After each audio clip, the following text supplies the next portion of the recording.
예, 여러분 반갑습니다. 어반입니다. 오늘은요, 전자발찌에 대한 이야기를 한번 해보려고 합니다.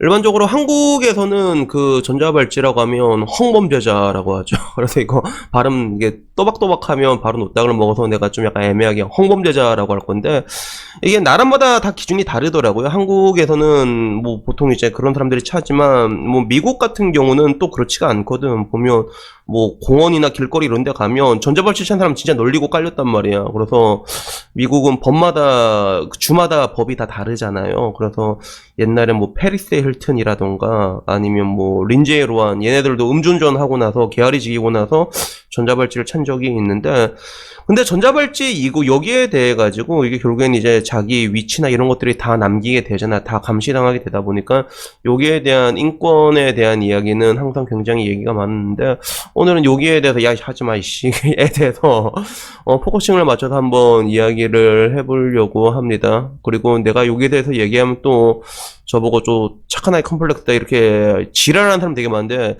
내가 말하는 건 항상 이제 좀 끝까지 좀 들어보고 얘기를 좀 해줬으면 좋겠어요.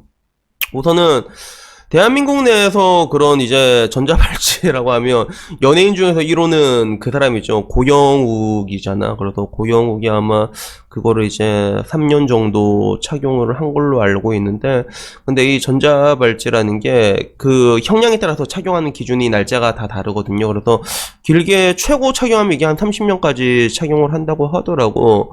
근데 내가 어느 날 이렇게 테레비를 보는데 이 전자발찌에 대한 얘기를 어떤 아저씨가 이렇게 해주고 있는 거야. 그래서 이거 한번 이게 차고 나면 이게 뭐 절대로 이제 혼자서는 이제 풀 수가 없대. 절대로 혼자서는 풀 수가 없고, 그리고 되게 튼튼해가지고 이게 뭐 잘리지도 않는다고 하더라고. 그래서 잘리지도 않고, 그리고 배터리 떨어지면 자기가 이게 충전을 이렇게 해야 된다. 이렇게 얘기를 하던데, 물론 지금 현재 대한민국에 깔려있는 그런 기저에 대한 바탕으로 이게 처벌을 한다면 전자발찌보다는 오히려 전자목지라고 해야 되나? 여기에 목에 채우는 게 어떻게 보면 한국 사람들은 더 만족할 것 같은데, 근데 제가 봤을 때 이 전자발찌 그걸 보고 느낀 게, 야 저거는 너무 가혹하다가 아니라, 야 사람을 저런 식으로 푸시를 하게 되면 저 새끼 야마더라도 또 범죄를 저지를 것 같은데 라는 그런 생각이 먼저 들더라고요. 그래서 뭐 실제로 뭐 전자발찌를 이렇게 착용하고 난 다음에 범죄율이 떨어진 거는 사실이거든요. 근데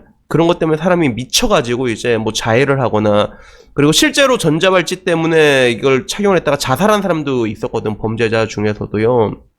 그래서 그런 것들이 있어가지고 제가 여기서 얘기하는 거는 전자발찌가 뭐 범죄자의 인권 때문에 그런 게 이제 너무 가혹하다라는 얘기를 하고 싶은 게 아니라, 저는 항상 이렇게 뭔가 문제가 있을 때 저는 되게 좀 이렇게 합리적인 것들에 대해서 한번 생각을 하게 되거든요. 그리고 그런 합리성에 대해서 했을 때 보통 홍범죄자들 같은 경우는 전자발찌를 채우는 게 이 홍범죄 자체의 그런 재범률이 높기 때문에 그런 것들을 많이 하는 거잖아요. 그리고 뭐 실제로 전자발찌를 착용하고 난 다음에 그런 범죄율이 낮아진 것도 있지만, 근데 같은 관점에서 보면 뭔가 이제 화학적 거세 같은 이런 부분들도 이게 재범률이 굉장히 낮다는 거예요. 그래서 뭐 예를 들면 그 노르딕 국가 같은 데서 뭐 이게 독일도 그렇고 옛날 유럽 쪽에서는 이런 것들을 홍범죄자들한테 물리적 거세를 한 나라들이 제법 많거든요. 실제로 잘라버렸대. 근데 물리적 거세 이것도 효과가 되게 좋다고 하더라고. 생각보다 재범률이 뭐 거의 일반적인 그런 홍범죄는 40%까지 나온다고 하는데, 실제로 그렇게 물리적으로 다 잘라버리고 나니까 그게 4% 미만으로 나왔다는 그런 이야기가 있거든. 그래도 그런데 효과가 있는데, 문제는 여기에 대해 가지고 그런 뭔가 인권적인 부분들이 문제가 된 거야, 시대가 지나면서. 그러니까 기본적으로 범죄라는 것들은, 범죄를 처벌할 때 그런 것들은 이중 처벌 같은 거, 어떻게 보면 이제 이중과세 금지처럼 두 번 처벌하는 거에 대해서는 이제 조금 그런 것들이 있는데, 따지고 보면 이게 범죄자가 이제 뭐 깜빵에 갇혀가지고 형기 채우고 나와서 또 이제 거시기도 잘려서 나면 이게 이중이 아니냐라는 것들이 이제, 물론 저는 일전에도 계속 말했지만 그런 뭔가 홍범죄에 대해서는 중국이 선진국이라고 내가 생각한다고 얘기를 했잖아. 그래서 그쪽에는 왜 내가 선진국이라 생각하냐면, 미성년자를 이렇게 그렇게 폭행하거나 그럴 때는 완전히 사형을 시켜버린단 말이야. 그리고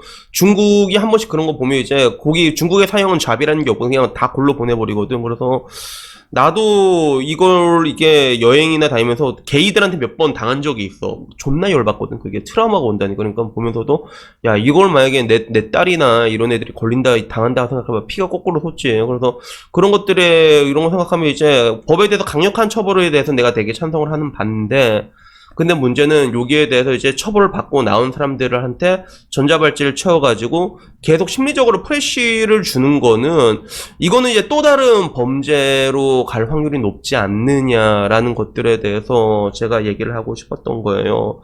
그래서 뭐 방금 전 말했던 화학적 거세 같은 경우도 실제로 효과가 되게 좋거든. 그래서 유럽 쪽에서도 물리적 거세 다 자르다가 실제로 화학적 거세 하고 있는데, 근데 화학적 거세 하고도 성과가 굉장히 좋게 나오고 있단 말이야. 미국의 어떤 주도 그렇고, 심지어는 이게 한국에서도 레코드가 굉장히 좋게 나오고 있거든요. 그러면 괜히 이 사람을 감시하기 위해 가지고 이제 관제탑 하나 만들어 가지고 24시간 감시를 하는 것보다, 그냥 물론 이게 화학적 거세 같은 경우도 이제 장단점 같은 게 있거든. 이게 약발이 떨릴 때마다 계속 이제 주사를 놔줘야 되는 그런 부분들이 있는데, 그렇게 하더라도 그런 식으로 하게 되는 게 이제 또 다른 범죄에 대해 가지고 재발이라고 하죠. 이런 것들의 확률이 줄어들지 않을까라는 생각을 하게 되더라고요. 물론 화학적 것에도 여러 가지 말들이 많이 나오고, 그거는 물리적 것에도 마찬가지야. 어떤 것도 완벽한 건 없단 말이에요. 그러니까 물리적 것에 같은 경우도 옛날에 이렇게 계속 시키다 보니까 나중에 한 놈이 미쳐가지고 사람을 납치해가지고 그냥 완전히 진짜 잔혹하게 이제